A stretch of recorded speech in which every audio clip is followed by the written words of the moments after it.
오늘 그 부른 찬양 나의 안에 거하라 라고 하는 그 찬양을 여러분들 가사를 잘 좀 느껴보셨나요?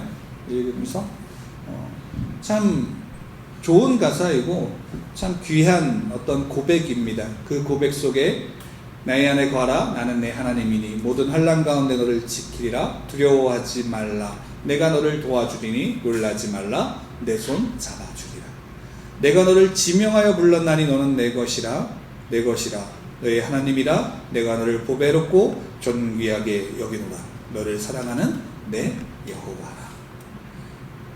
하나님이 우리를 부르시고 우리를 택하실 때 우리를 창조하신 그 순간부터 계획하신 그 순간부터 마지막 그때까지 하나님은 우리를 어떻게 하시냐면 우리를 그 속에 품어주시고 품으신다는 것은 그 사랑으로 우리를 품어주시고 우리를 끝까지 우리를 이끌어가시고 지키시겠다라는 그 고백을 우리가 찬양으로 하나님 앞에 부른 겁니다.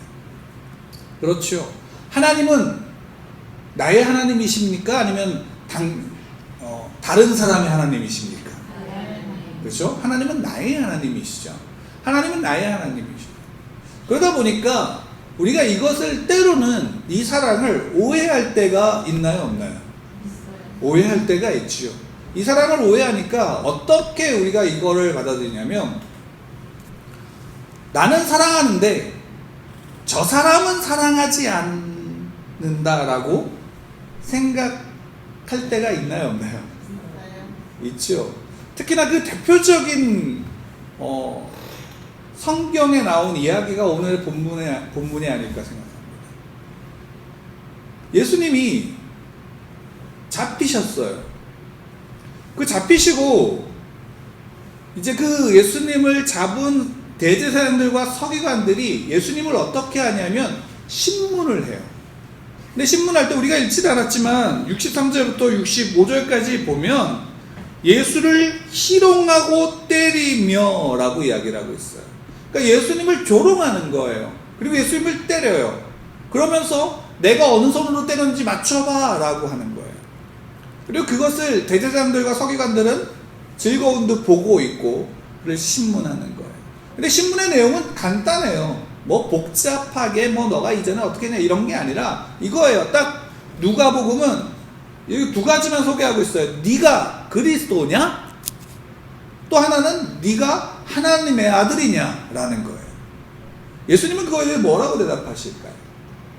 여러 가지로 우리가 이제 읽으면 복잡한 내용인 것처럼 느껴지지만 그냥 간단해요. 이겁니다. 그렇다. 네가 그리스도냐? 그렇다. 네가 하나님의 아들이냐? 그렇다. 다른 거 안 하세요. 근데 그러자 이 사람들이 대제사장들과 서기관들이 판결을 내리죠. 뭐예요? 더 들을 필요 없다. 죽여라. 이겁니다. 내용 간단하게 얘기하면 이거예요. 오늘 본문의 내용은 이거예요. 네가 그리스도냐? 그렇다. 네가 하나님의 아들이냐? 그렇다. 죽어라. 예수님이 여기에 대해서 그렇지 않아. 난 진짜 하나님의 아들이고 난 진짜 그리스도야 라고 변명을 하거나 다른 어떤 대꾸를 하시나요? 안 하죠. 분명하게 예수님께서 우리 같이 읽었지만 67절에 이렇게 말씀을 하세요. 뭐냐면 내가 말할지라도 너희가 믿지 아니할 거요 내가 물을지라도 너희는 대답하지 않을 거야. 분명하게 얘기하시는 거예요. 왜? 대제사장들과 서기관들은 지금 예수님에 대해서 어떻게 판단하고 있는 거예요? 이는 죽어야 돼. 그러니까 예수님에게서 찾고 싶은 건 뭐만 찾고 싶어요? 그가 죄가 없다라는 내용을 찾고 싶은 거예요? 아니면 죄가 있는데 어떤 죄냐? 죽을 죄야 라는 걸 찾고 싶은 거예요? 후자죠. 예수님에게 찾고 싶은 건 단 한 가지예요. 죽을 죄를 지은 자. 그러니까 죽어 마땅해 라는 거예요. 이거를 찾고 싶은 거예요. 다른 건 없어요. 그러니까 다른 말씀을 하시는 걸 들어요? 안 들어요? 안 듣는 거예요. 듣고 싶지도 않은 거예요. 우리도 그런 경우 많아요? 아니면 적어요?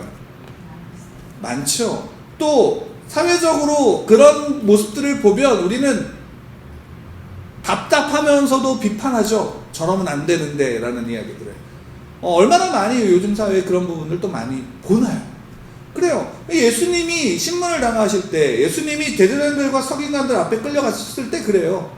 그들은 예수님이 그리스도인지 확인하려는 게 아니에요. 예수님이 하나님의 아들이신지 확인하고 싶은 게 아니에요. 그거를 확인하고 싶으면 칼 들고 창 들고 예수님을 찾아갈 필요 있어요, 없어요? 없죠. 이미 죽이고자 했고 죽일 것을 확정하고 간 거예요. 이 대제사장들과 서기관들, 이들을 보면 어떤 마음이 드세요? 어떤 마음이 드세요? 실제로 이렇게 이제 우리가 보통 통칭 유대인들이라고 하는데, 이 유대인들은 예수님을 죽인 사람들로서 판단되어져서 실제로 서구 사회에서, 유럽이나 이런 데서는 중세 시대 때는 유대인들을 굉장히 멸시하고 핍박을 했어요. 실제로 뭐 베니스의 개성상인이나 이런 소설에서도 보면 유대인들을 굉장히 조롱하는 내용으로 유대인들을 표현하고 있고, 또 유럽에 있는 뭐 큰 아름다운 이제 건축물이나 이런 걸 보면 아름다운 조각물들이 있는데, 그런데 때때로 보면 유대인들을 비하하는 조각상들이 있어요.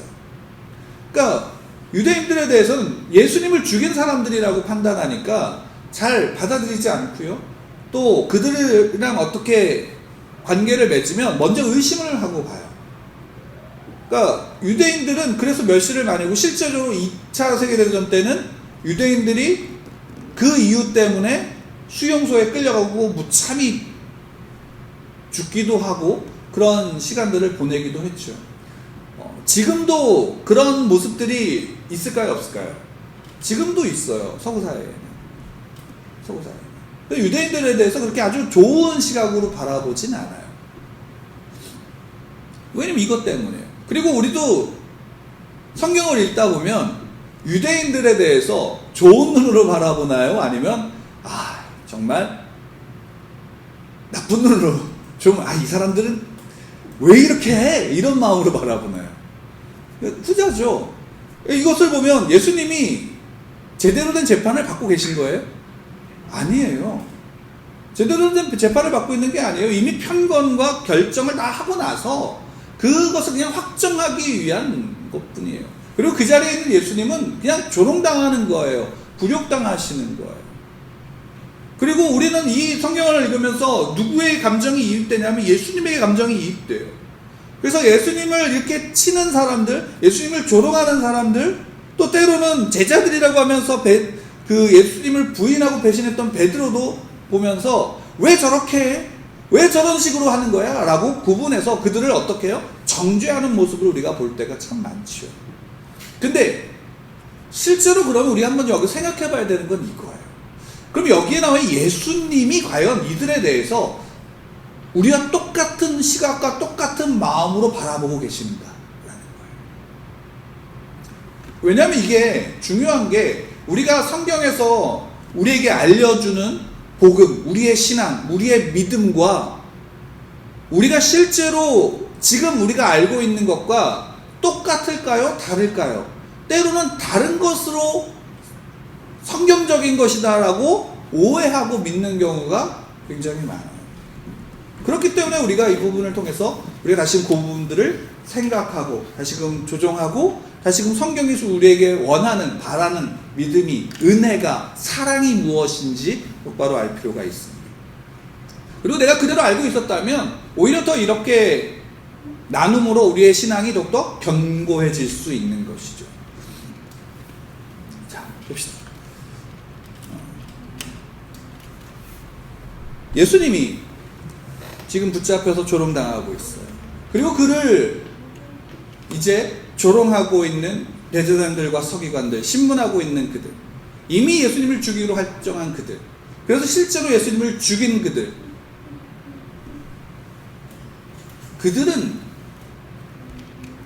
그들은 분명히 죄인인가요? 아닌가요? 죄인이죠. 큰 죄죠. 예수님을 죽였으니까. 그러면 반대로 얘기해 봅시다. 그들의 모습이 나의 모습인가요? 아닌가요?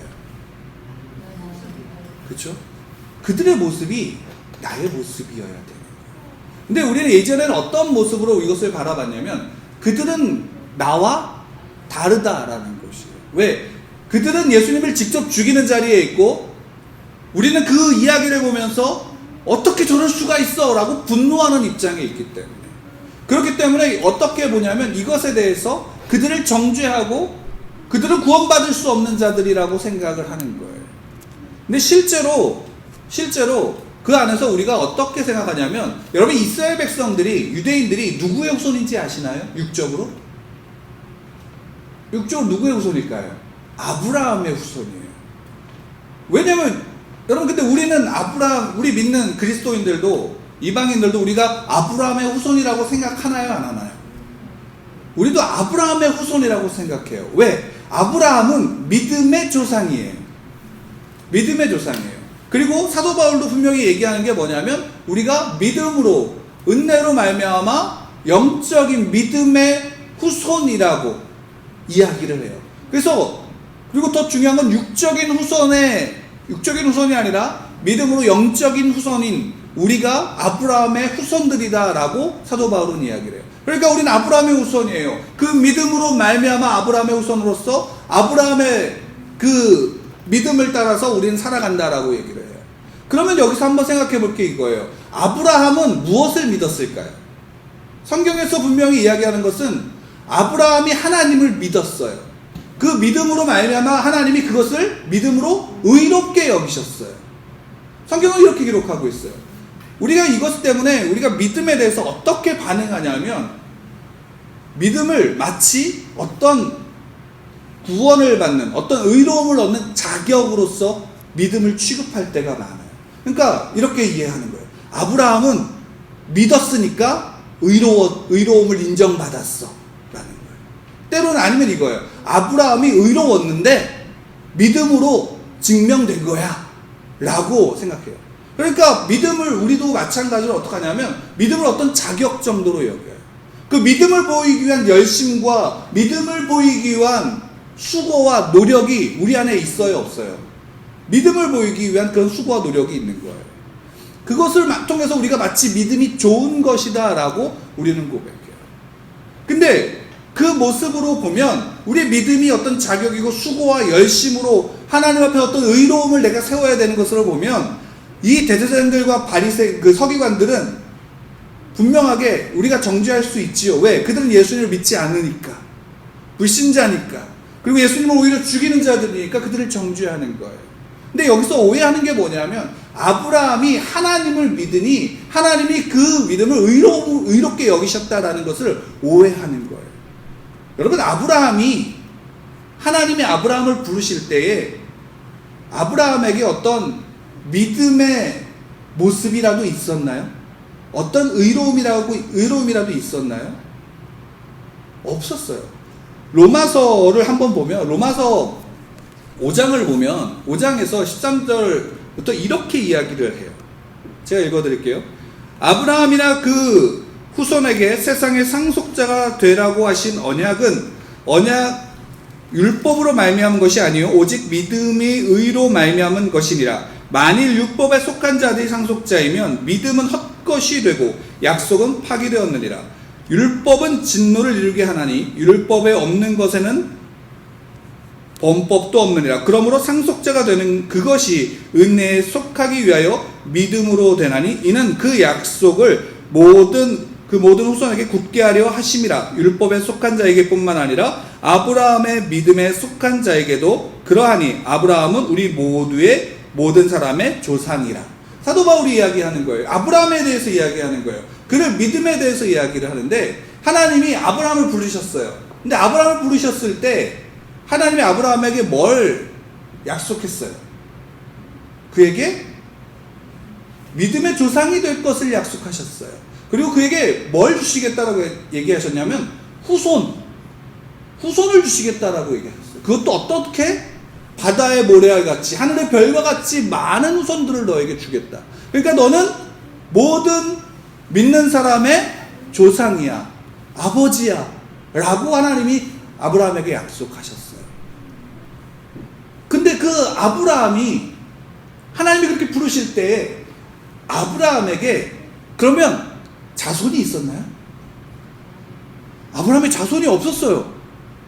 그리고 또 이야기하면 하나님이 아브라함을 그렇게 부르실 때 아브라함에게 그런 어떤 결과물을 낼 그만의 기업이 있었어요? 없었어요? 없었어요.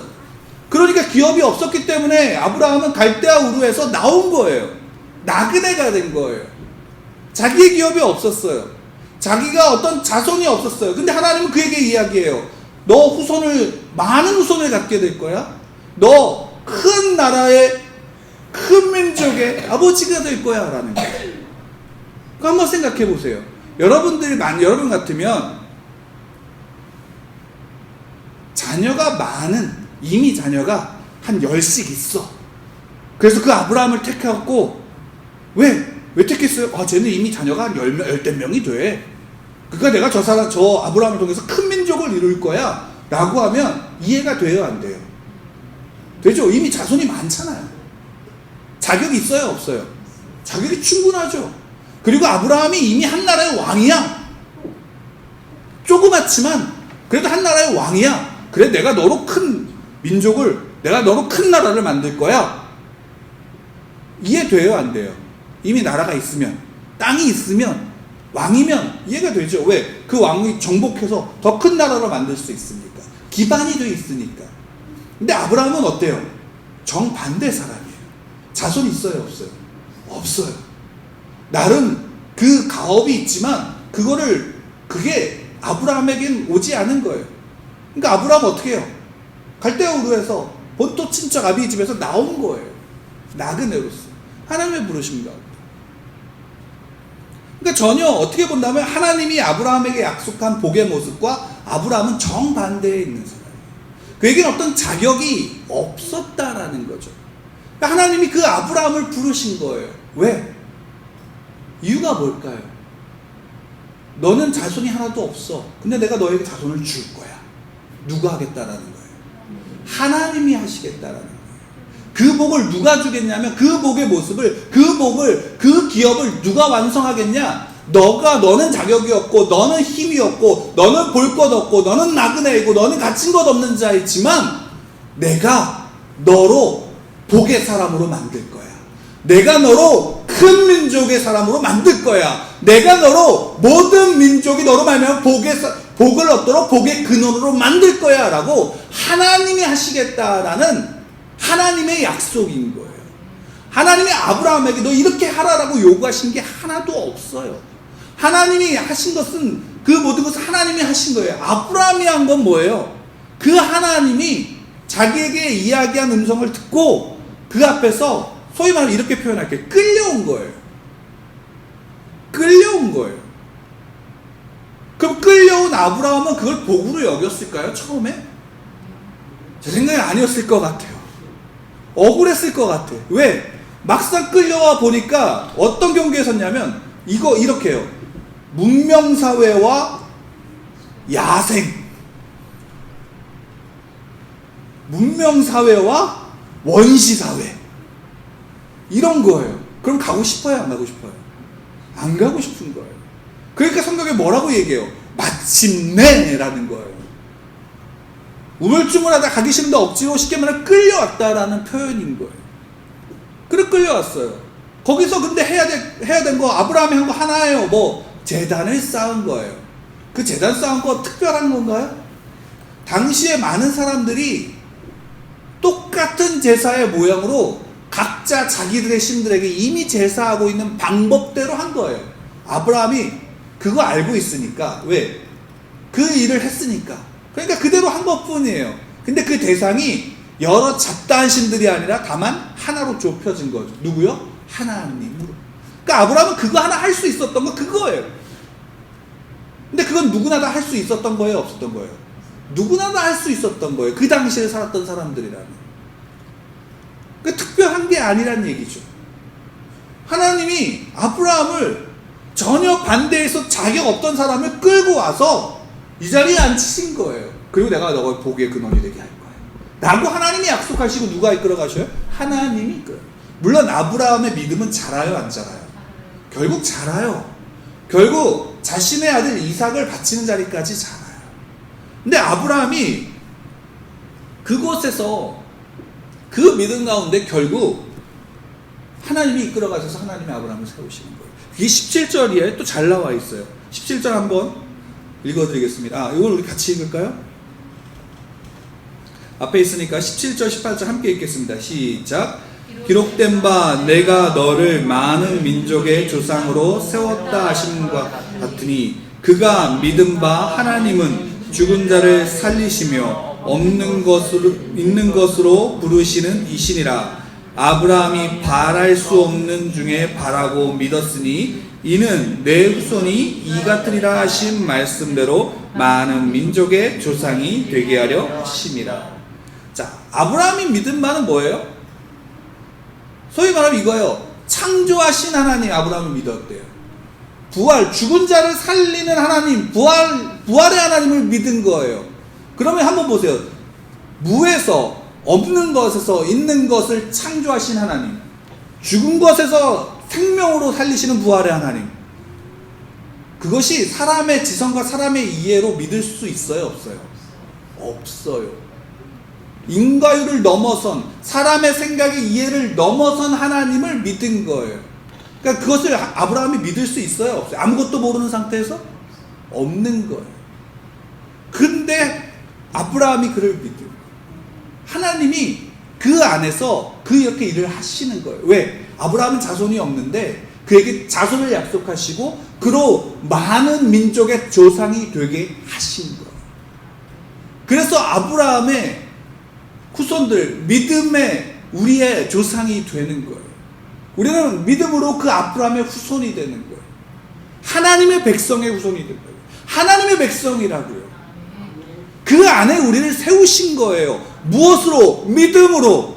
근데 그 믿음은 아브라함이 어떤 자격으로서의 믿음이 아니라 하나님이 그를 끌고 가시는 과정 가운데 그가 그 하나님을 보니까 그는 없는 것으로 있는 것을 만드시는 분이시고 죽음에서 생명으로 일으키시는 부활의 하나님이신 것을 그가 그 안에서 끌려가는 중에 보고 느끼고 경험한 바를 믿은 거예요. 하나님이 그 믿음을 세우셨다고요. 하나님이 계획하셨고 하나님이 일하셨으며 하나님이 세우신 것 속에서 반응한 거예요. 그 반응으로 나온 게 믿음이에요. 그 택함에 어떤 자격이 있나요? 없다라는 거예요.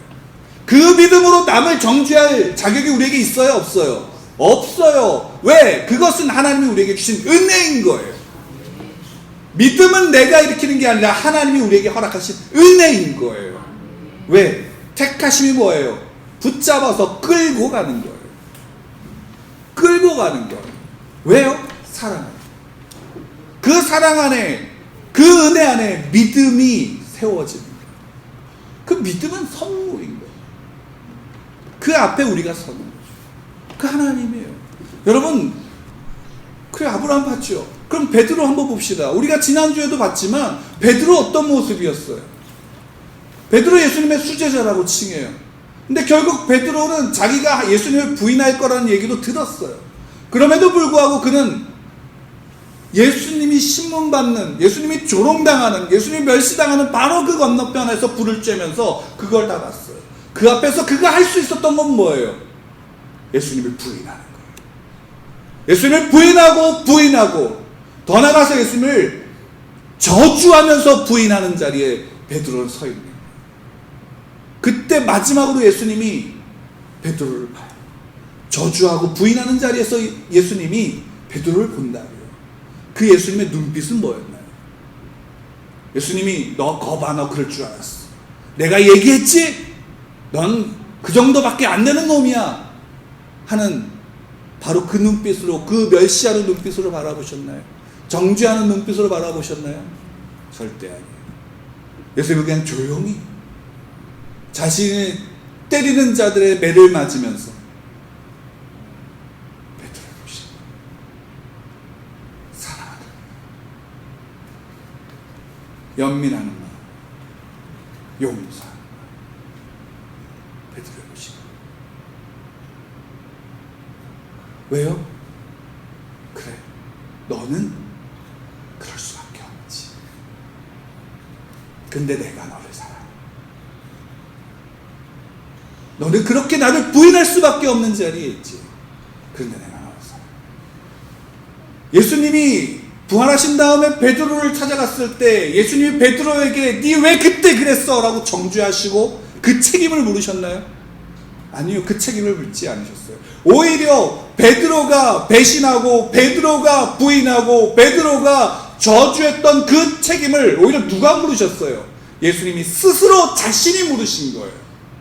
그리고 그 책임의 결과를 베드로에게 지우지 않고 자신이 그것을 지고 자신이 그 책임을 지고 죽음으로 말미암아 다시금 베드로에게 찾아가서 괜찮아, 내 양을 먹여. 다시금 그 사랑을 확인시켜 주신 거예요. 그게 예수님이에요. 베드로에게 자격이 있어요? 3년 동안 따라다녔던 그것으로 그 자격이 돼요? 아니라는 거예요. 그 3년 동안 따라다녔던 그 모든 것의 결과는 예수님을 부인하고 저주하는 거예요. 제자들 다 도망갔어요. 그들이 할 수 있었던 그것밖에 되지 않아요. 그 모든 책임을 예수님 그들에게 묻지 않으셨다고요. 자신이 지셨다고요. 그리고 부활하신 다음에 그들 한 명 한 명을 찾아가서 그들을 다시금 그 사랑으로 일으켜 세우신 거예요. 누가? 예수 그리스도가. 하나님이 그렇게 하신 거예요. 그게 구원이에요. 우리에게 우리의 지은 죄의 책임을 묻지 않고 그 결과를 묻지 않고 그걸 예수님이 지시고 그 예수님이 다시금 죽었다가 살아신 부활의 생명을 우리에게 오히려 선물로 주시는 거예요. 우리는 그것을 믿음으로 내 안에 받는 거예요. 그 믿음이 누구를 보는 거예요? 하나님을 보는 거예요. 예수 그리스도를 보는 거예요. 그것이 우리 안에서 일으키는 거예요. 그것이 우리 안에 새롭게 하는 거예요. 그래서 하나님은 자손이 없는 아브라함을 택하신 거예요. 자격이 없는 자를 택하신 거예요. 아무 힘이 없는 자를 택하신 거예요. 그 자리에 저와 여러분입니다.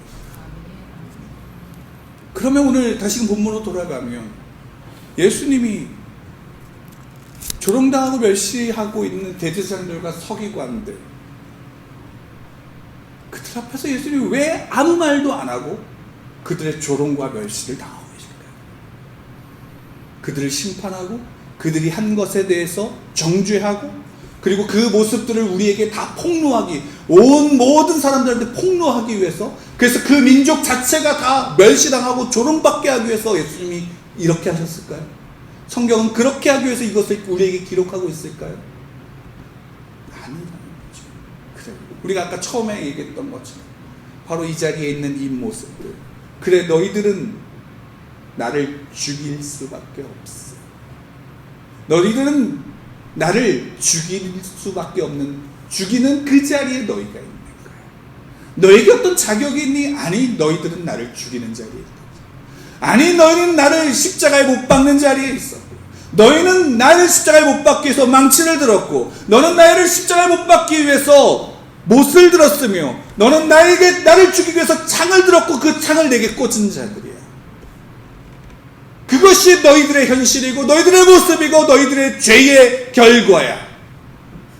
근데 나는 그 책임을 너에게 묻지 않을 거야. 그건 내가 질게. 그래서 예수님이 가장 힘없는 모습으로 그들 앞에 서는 거예요.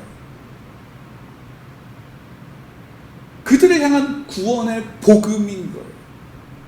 예수님이 그것을 친히 보이시고 하나님은 그것을 자신의 독생자 예수에게 그 자리를 가게 하시고, 가장 낮은 자리, 육신을 입고 와서 그것을 그 자리를 지나가게 하시고, 예수님이 그런 조롱을 멸시를 당할 것을 모르고 그 자리에 가신 게 아니라 아시고 가셨어요.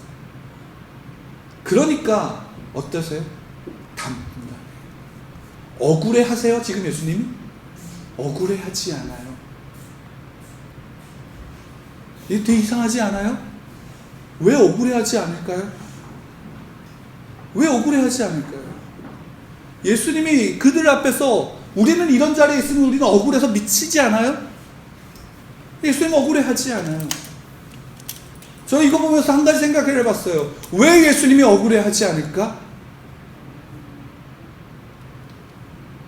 생각해봤어요. 그러니까 하나가 생각이 나요. 저는 개인적으로.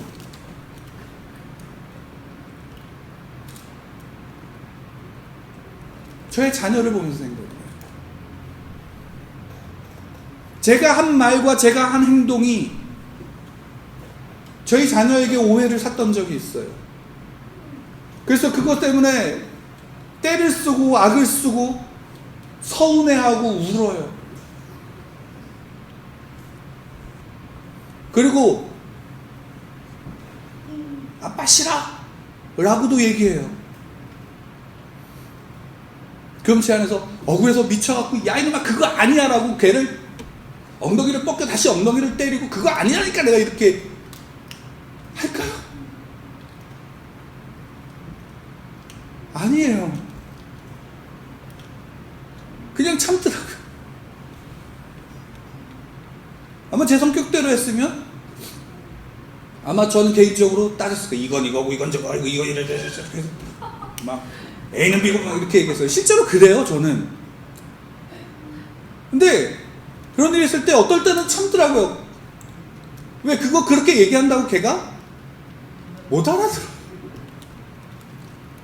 못 알아들으니까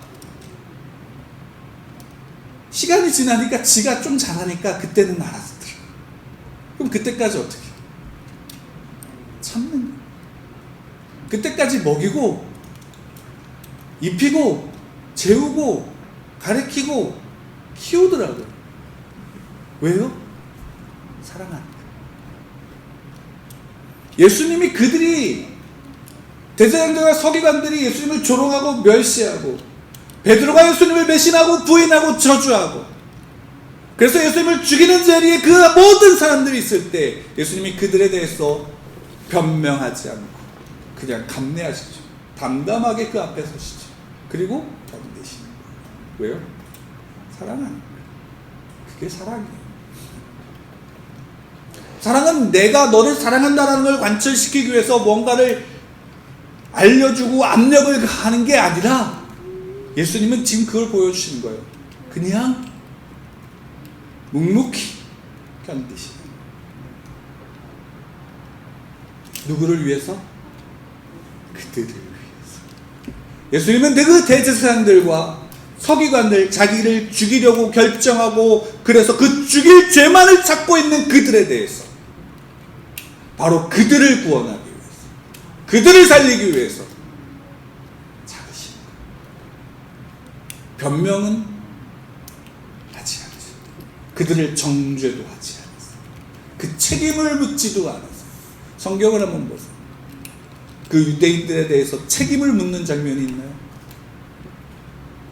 만약에 그렇다면 나에게도 책임을 묻으셔야 됩니다. 왜 나는 은혜를 얘기하고 이들에게는 은혜를 얘기하지 않을까요? 그게 우리가 믿는 믿음인가요? 아니죠. 복음은 모든 사람들에게 선포되고 증거되고 알려져야 돼요. 누구를 통해서? 백성을 통해서. 여러분, 복음이라는 것은 기독교 신앙의 가장 큰 기본이 뭐냐면 복음은 하나님과 나와의 관계를, 하나님과 우리의 끊어진 관계를 다시금 회복시키시죠. 관계의 회복이라. 이 관계는 어떤 가치와 명분을 세우는 게 아니라 온전한 사랑으로서 참고 견딤으로 완전하게 하시는 그냥 받아줌이에요. 하나님은 그 일을 하시는 거예요. 다시금 그렇게 그런 관계로서 우리를 세우시면서 예수 그리스도를 통하여 어떻게 돼요? 하나님의 자녀로 그 관계를 회복시키시는 거예요. 그게 복음이고 그게 은혜이고, 그리고 그 은혜 앞에 우리는 뭐 해요? 믿음으로 반응하는 거예요. 왜? 그것을 보니까, 그것을 느끼니까, 경험하니까 믿음의 자리로 서는 거예요. 결국은 반대로 이야기하면 이거예요. 하나님이 강제로 끌고 가니까 어느새 그 자리에 서 있는 거예요. 내가 믿어야지 결심하고 결단한다고 우리의 믿음이 자라나요? 내가 울부짖고 믿음을 더해 주십시오라고 울부짖고 떼쓰고 악을 쓰고 뒹굴고 뭔가를 한다고 우리의 믿음이 자라나요? 그것 때문에 자라지 않아요. 하나님이 끌고 가서 때로는 그렇게 악다구니를 쓸 때도 있지만 어느 순간 보면 내가 이 자리에 있는 거야. 그리고 내가 말한 바가 내 안에서 믿어지는 때가 있는 거야. 이해되는 게 아니에요. 물론 그 이해를 위해서 여러 가지 학문적인 것들을, 논리적인 것들을 이야기하고 배우죠. 근데 그걸 듣는다고 우리가 그것이 내 마음에 온전히 믿어지는 게 아니잖아요. 그 믿음은 온전히 누구의 일이에요? 성령 하나님의 일이죠. 그러니까 그 모든 것들이 하나님의 은혜고 하나님의 열심이고 하나님의 계획입니다. 그것은 나 자신만을, 또 먼저 믿은 나를 구분해서 저들과 나는 달라라는 어떤 구분짓는 잣대로서의 믿음도 아니에요. 자격도 아니에요. 하나님의 은혜로 받은 것을 통해서 우리는 그 사랑이 그들에게 흘러가는 자로서 서는 거예요. 성탄절이 뭔가요? 좀 있으면 성탄절이 다가오는데 성탄절이 뭔가요? 예수님이 이 땅에 오셨어요 라고 기뻐하고 즐거워하고 행복하는 것으로 끝나는 게 성탄절이 아니잖아요. 그 성탄절은 하나님이 우리를 향한 사랑의 증명으로서 그 날을 우리가 기억해야 되는 거 아닌가요? 그리고 그 증명이 뭐예요? 나를 통해서 그 하나님의 사랑이 보여지는 거예요. 하나님과의 관계가 회복되면 예수님이 하신 이 모습이 우리에게 나타나요.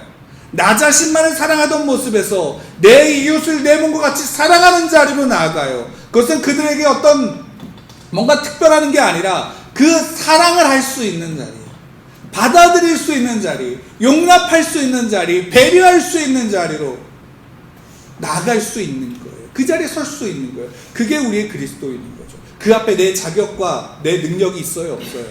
없어요.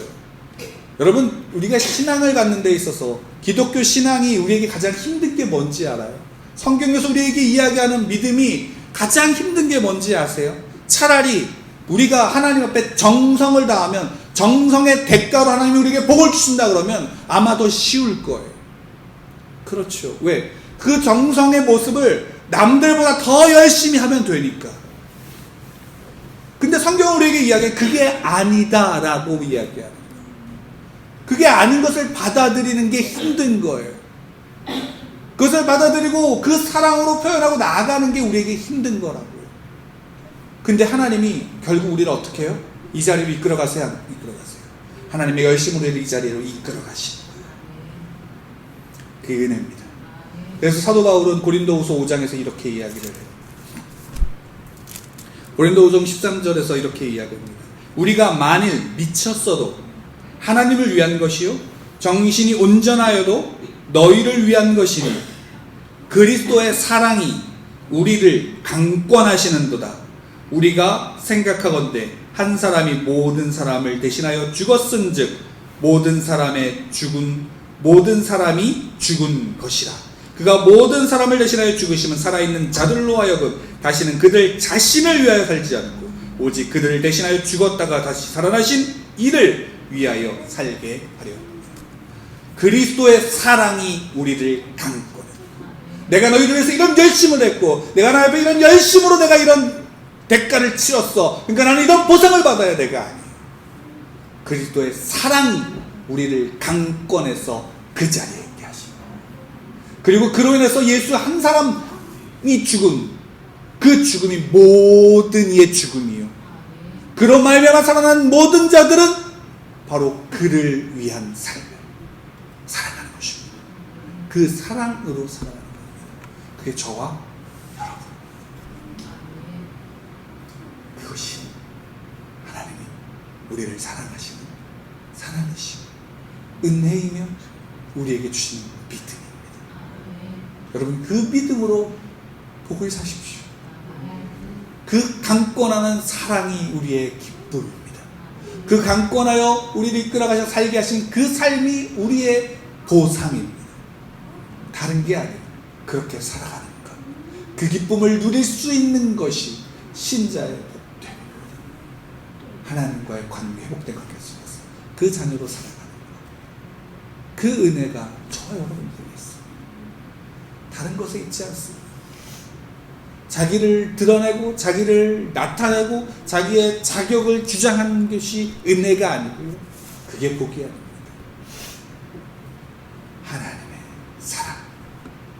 그 강권하신 사랑 속에 살아가는 것, 그리고 그 사랑으로 기뻐하는 것, 그 사랑으로 이웃에게 하나님의 사랑을 흘려 말하는 것, 주는 것, 안아주는 것, 손잡아주는 것, 웃어주는 것, 그것이 그리스도인에게 주신 하나님의 보상입니다. 그 능력이 여러분에게 있습니다. 하나님의 사랑으로 웃을 수 있는 능력이 여러분들에게 있고요, 하나님의 사랑으로 여러분의 것을 나누어 줄 수 있는 능력이 여러분들에게 있으며, 그들을 가슴 따뜻하게 안아줄 수 있는 능력이 여러분들에게 있습니다. 예수님이 그러하신 것처럼 그들의 손을 잡아줄 수 있는 능력이 있습니다. 그리고 그 능력은 하나님 안에서 우리가 흘러옵니다. 이 예배를 통해서 그 사랑을 더 누리시길 바랍니다. 여러분의 삶에서 그 사랑을 더 누리시길 바랍니다. 그래서 손잡아 주십시오. 이 추운 겨울날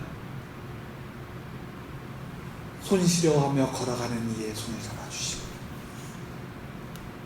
애쓰며 수고하며 땀 흘리고 온 사람을 품에 안아주시고, 그를 향해서 웃어주십시오. 그 웃음이 통해서 하나님이 그들에게 그 사랑을 말씀하십니다. 다만 그 하나님을 믿음을 가지고 경험하시고 그 믿음 안에 살아가는 여러분들 되길 간절히 축원합니다.